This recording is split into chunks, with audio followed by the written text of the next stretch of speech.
Welcome, Game Chasers everywhere, to episode 40 of the Collecting Confidant with your host, GunstarHero. And I'm back this week with another installment of the Solar News Report, which otherwise stands for the State of Limited Print and Retail News, where I cover multiple games in a preview/review format, typically with an underlying theme.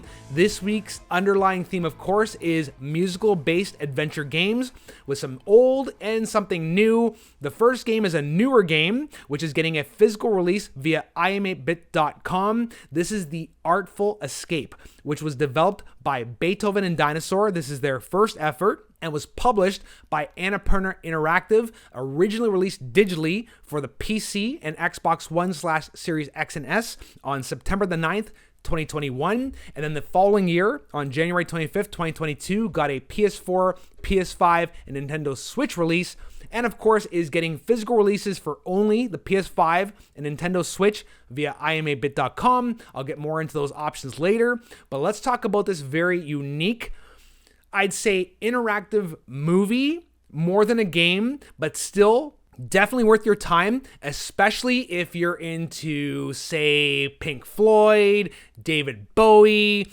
space rock, and overall psychedelia, surrealism, and just an ultimate head trip of an experience that can be completed by pretty much anyone in a few hours. Yes, both of the games I'm going to be talking about are very casual experiences, but don't let that dissuade you, because what they lack in challenge, they more than make up for in atmosphere, story, and just overall design excellence. So let's get into the Artful Escape from a gameplay perspective and story, and we'll talk a little bit about its background and especially the very unique team that made this game, because we actually have some real rock stars on this development team, so that's pretty cool. Anyway, the Artful Escape, in a nutshell, is a musical-based fantasy platformer where you play as this teenage boy named Francis Vendetti, who is an aspiring folk musician and is a really talented guitarist, but unfortunately is stuck in the shadow of his famous deceased uncle by the name of Johnson Vendetti, who in this game is essentially a Bob Dylan figure. And Francis hails from this town. It's a fictional town known as Calypso, Colorado. And of course, his deceased uncle is the claim to fame for this small town. And every year they have a giant festival honoring his memory. And in this circumstance, you are now preparing to have a concert where you not only play your own folk compositions, but also playing covers of your famous uncle. And by chatting with the various residents of the town, you do engage in dialogue scenes.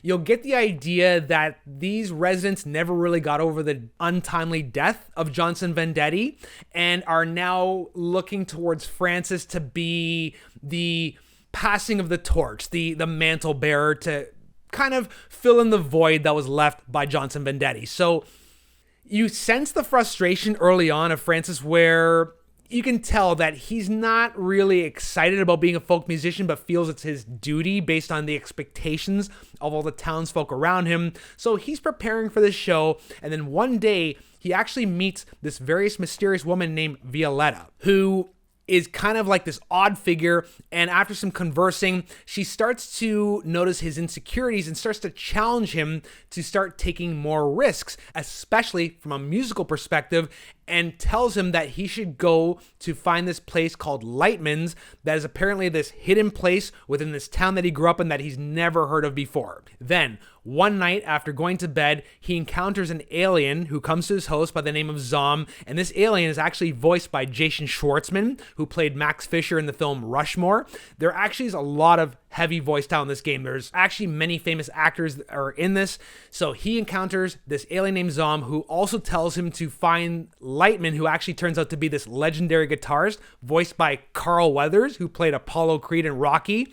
So once he meets this musician, he finds out that he's supposed to be the opening act, and they're supposed to go play this big performance in the cosmos for the Glamourgon. So together with Lighthouse and Zom, they're going to go on this interstellar journey across the psychedelic cosmos to play this grand concert.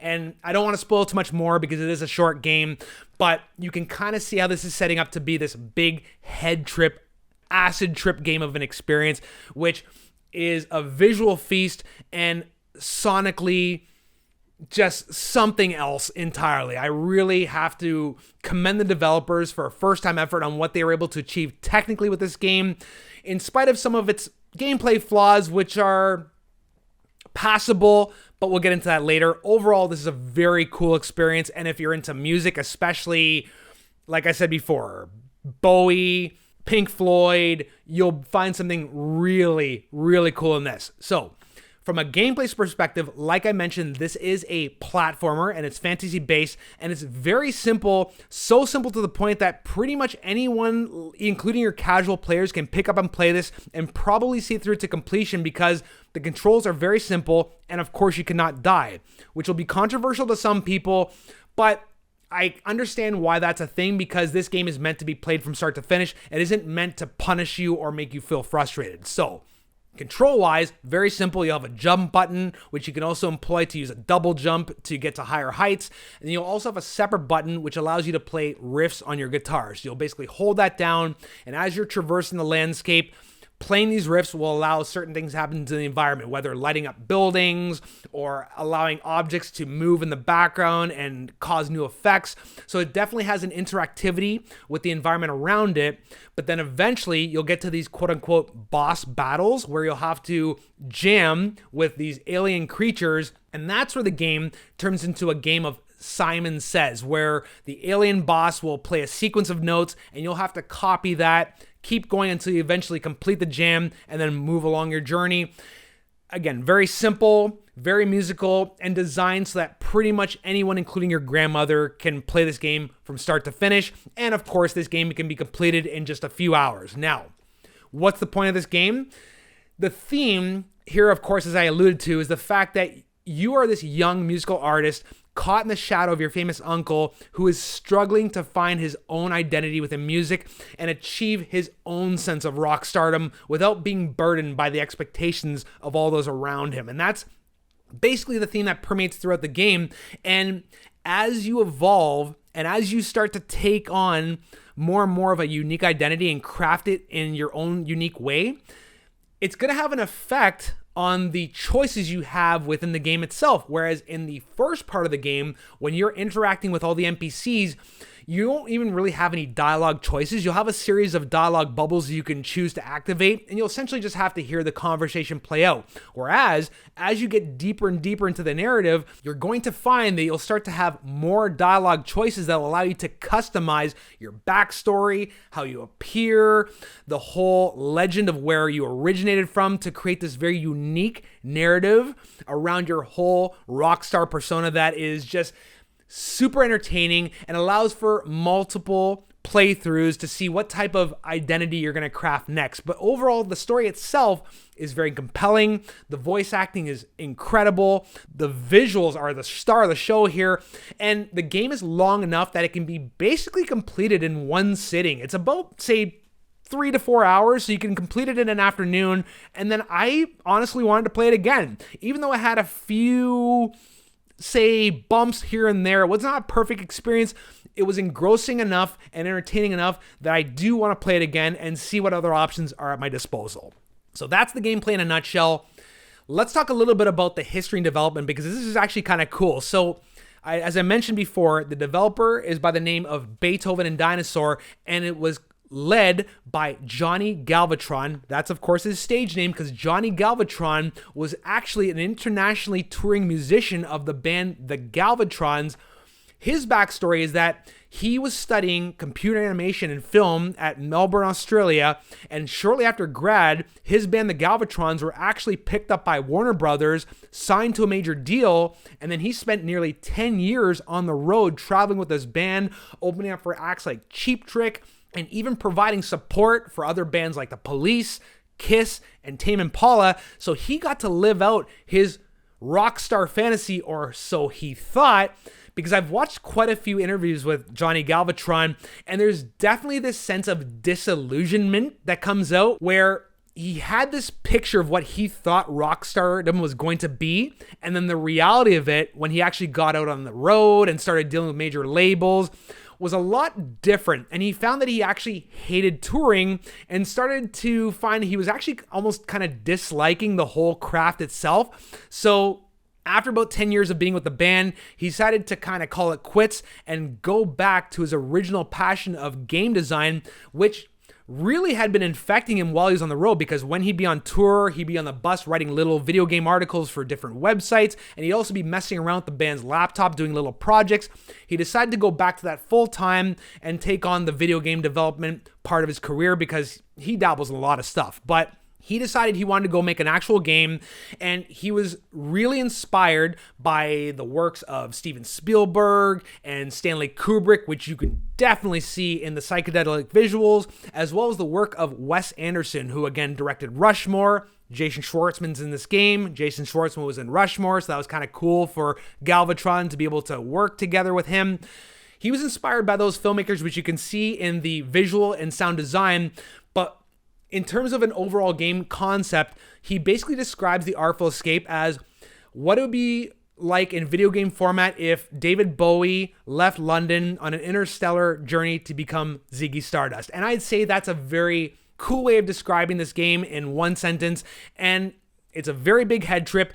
I will say it's not for everybody, because if you're not into like the musical style or maybe the quirky, irreverent humor and the overall lack of challenge, this game may not be for you.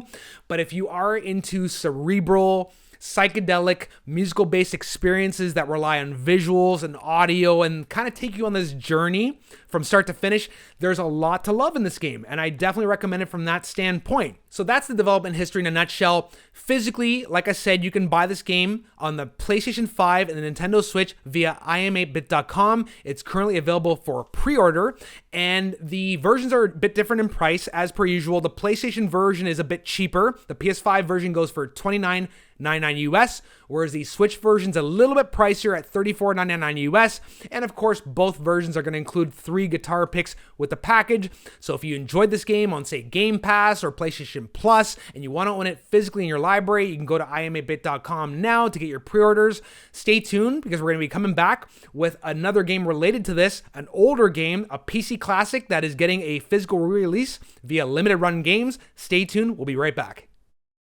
And we are back on episode 40 of The Collecting Confidant, this installment of the Solar News Report, which of course has a theme of musical-based adventure games. The next game is a retro re-release that has a lot of similarities with the first game we talked about, The Artful Escape. This, of course, is going to be Loom, which came out from Lucasarts back in 1990 and is now getting a physical re-release via big box PC format from limitedrungames.com, and I'll be getting into the features of that soon. But let's talk, of course, about why this game is cool, important, and why it's getting this re-release. This is one of the graphical adventure classics from that golden age of LucasArts from like the late 80s, early 90s, where we got all these stellar titles like Tales from Monkey Island and Maniac Mansion. This was actually the 4th game to use LucasArts' Scum engine, which was originally developed for Maniac Mansion. Of course, if you're not familiar, it was basically where at the bottom of the screen you see a whole bunch of verb commands and things in your inventory that you could use to interact with the character in the environment. Loom used that same engine, but decided to make a few major changes, most notably getting rid of a bunch of that clutter at the bottom of the screen and going with a more simplified design, and also kind of getting rid of the paradigm of what graphical adventure games were at the time, where basically you would have your character, your verb commands, and your inventory, and you use all these together to interact with the environment and solve puzzles. Whereas in Loom, the main gameplay mechanic is that you have this distaff at the bottom of the screen that have different musical notes connected to it, and you'll play 4 notes, which are also called threads, in a spell, which is known as a draft. So it'll be a series of 4 notes in different combinations, and the effect of this is that each spell will have different commands, whether it's to open something, to sharpen an object, provide night vision. There's all these different effects that the spells will have, and you will learn these spells over the course of the game and play them on your staff. And it's a very, very simple user interface. You'll have the staff at the bottom, and then a little corner where whatever object you're interacting with in the environment will show up as like a little graphical picture in the bottom right-hand corner of the screen. So a lot less cluttered than other graphical adventure games at the time, which gives more emphasis on the stunning visuals for the time. Yes, this was considered to be one of the most beautiful games created at the time when it came out in 1990, originally in January for MS-DOS. Eventually got releases on the Amiga and the Atari ST, the Mac OS, TurboGrafx CD, and then even in 1992 got a CD-ROM re-release with full voiceover acting, which you'll get in this re-release as well. And what was cool about the game too at the time was that it actually included a physical spell book called the Book of Patterns, as well as a 30-minute audio drama on cassette tape, which if you listen to it would actually provide a prelude to the story's events and help set up the game's narrative, which is kind of cool from a meta-narrative experience that it required not only this audio tape to really understand the story, but also this Book of Patterns to understand the spells that you can do. Now, gameplay-wise, you play as Bobbin Threadbare, who is this teenage spellcaster and is part of this guild called the Weavers, which was a group that started out doing light magical spells to have different effects on fabric and such. Very light stuff, but eventually started evolving their drafts or spells to start to manipulate the environment around them. This caused a big scare. Their activities were denounced as witchcraft, and they were banished to this small island. So that's where the story starts off with. And without spoiling too much, because this is kind of a short game, I don't want to give away too much of the narrative, and it's a very cool, complex fantasy narrative. There's this thing called the Third Shadow that's supposed to be covering the world, so now you have to set out on this adventure, meet up with other guilds, and basically save the world. That is a overly simplistic way of categorizing the story, but I don't want to give away too much. I really want to focus more on the gameplay and the history of this very cool, unique piece of history. Anyway, going back to the gameplay, you will be using spells to interact with the environment, and what's cool about it is that when you first start out, you'll only know 3 notes that you can play on the distaff that you have on the bottom of your inventory, and you'll have to do combinations of those to move forward with the gameplay. As you move forward through the narrative, you'll learn additional notes on your staff, which will allow you to complete more and more complex spells. So you'll be learning more spells throughout the game, and the way you actually learn the spells is when you interact with certain objects in the environment that have a certain tie to these spells, you'll actually hear the spell being played out musically. So I'll give you an example. There is a sequence about midway through the game where you encounter these 2 workers that are sharpening a giant scythe. When you click on the scythe to interact with it, you'll actually hear 4 notes being played out. And depending on which difficulty level you're playing out, one of 2 things will happen, because there's 3 levels of difficulty. There's practice, standard, and expert. If you're playing on the first 2 difficulty levels, you'll actually see the game point to the notes on the staff to tell you whether it's a C note, a D note, an F note, or so on and so forth, because the developers obviously assume that not everybody is musically inclined and has perfect pitch, so they give you a helping hand in that regard. But there also is an expert level that if you do have perfect pitch and you can understand notes, it won't give you those indicators, so you'll just have to figure out the notes on your own. So that is essentially the game in a nutshell without spoiling too much. And again, it's a very short game, which it was criticized for. But like I said, this is more like an interactive movie, similar to the Artful Escape, that was designed to be experienced and completed from start to finish. Actually, the lead designer, Brian Moriarty, made this explicit when he was doing a GDC talk back in 2015, that this game was designed to be completed. It was not meant to be a hardcore or frustrating experience. And before you criticize it for being not too challenging or too short, because let's face it, you can't die in this game. It's very linear. You go from point A to point B. There's no backtracking. And overall, the puzzles aren't that difficult to solve. But you also have to understand the context of the year and the era that this game was made, where other games that were graphical adventures sometimes had the issue of, for example, you might make a mistake and all of a sudden your game is done. Like you're corrupted, and if you didn't have an old save file to go back a few paces, you might have to start the game all over again. There were dead spots you could get stuck in, sometimes unfair deaths that would happen. They were making this game as a response to that, okay? They wanted to welcome more and more players and make this more of a casual experience, so I can't fault it for that, because the narrative is very compelling.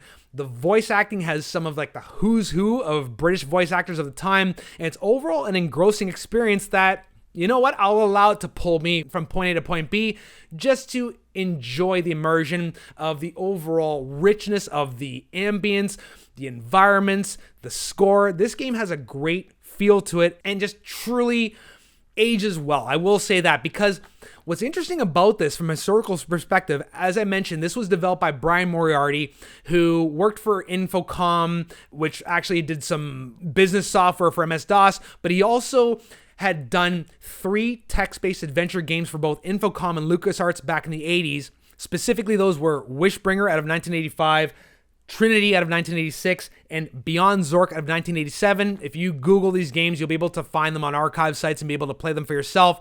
He had cut his teeth on doing text-based adventure games, but wanted to go a bit further in terms of doing something like a graphical adventure game. So when he was coming up for the concept for Loom, it is actually kind of funny because he was actually leafing through a PC magazine at the time and came across an advertisement for a circuit board that was actually called a Loom, and this is what inspired him to create this narrative. In addition to that, in terms of the inspirations for creating this game, because it is a musical-based game and that's the foundation for it, he basically says that he was obsessed with like the work of Tchaikovsky. He loved Swan Lake by Tchaikovsky, which was actually recreated in MIDI format by George the Fat Man Sanger, and you can hear glimpses and pieces of Swan Lake throughout this game, which again adds a nice atmosphere to the gameplay, really fits in with the overall tenor and the environment, and I love the way it sounds and feels. It's definitely a lovely experience, and visually, like I said, this was considered to be one of the most beautiful games of the time, and that's actually quite the feat because when this game originally shipped in 1990 on floppy disk, it was only limited to that 16-color EGA palette that we knew of at the time, and that actually forced the designers to be very creative in how they use color, and accordingly, this is one of the first games to use the dithering effect, where you have like this checkerboard pattern of pixels in the background where you can sort of create this optical illusion of extra colors outside of the 16 colors just by the way that the different colors interact in the background, truly leading to some legendary visuals that really hold up even to today. I love pixel art, and just the detail in the composition is incredible, and especially in considering that the overall art design was borrowed very heavily from Disney's Sleeping Beauty. So if you're a fan of Disney and Sleeping Beauty, you're going to find a lot to love in this. But overall, I'd say even though the game is short and can be completed pretty easily, it definitely demands multiple playthroughs like I mentioned before, because of the fact that once you learn the spells, it kind of opens up the game a bit more. I'll admit that when I first played the game, there were a lot of things I missed just because I didn't understand how to do a reverse spell. So by knowing those concepts, I can now go back and play the game and open it up a lot more. So very cool, very impressive, nice piece of video game history.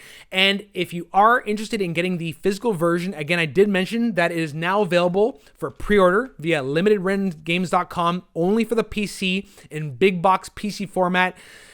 Okay, I'm going to say this right now, it's pricey. So my recommendation is kind of on the fence here. If you're a hardcore fan of Loom, it's an easy sell. It's going to be quite a bit of money though for a game, and I will say that I'm kind of hoping that LucasArts decide to maybe, I don't know, do a console port or maybe do a standard version that's a little bit cheaper with maybe a digital version of the spell book and the audio drama, because essentially what you're paying for in this big package, you're not only getting the big box PC release, you're getting a disc with the game and the soundtrack on it, a USB key with the game, but then to justify the price point, you're also getting a printed copy of the Book of Patterns, which again, I highly recommend reading through before you play the game initially. You're also going to get a CD copy of the original 30-minute audio drama, so it does cost money to manufacture those things, so I understand why it's there, because you do need these things, but again, it would be nice to get a more standard version at a cheaper price point that includes potentially like a digital version of the Book of Patterns and maybe a digital version of the audio file. I'd like to see that in the future, but in the meantime, this is available for pre-order until the deadline of Sunday, February the 26th, 2023, at the standard limited run deadline of 11:59 p.m. Eastern Standard Time. So grab it while it's available. This has been another episode of the Solar News Report for the Collecting Confidant, episode 40. Thank you for watching. Make sure you like and subscribe, and we'll see you on the next one. Later, Game Chasers, and peace.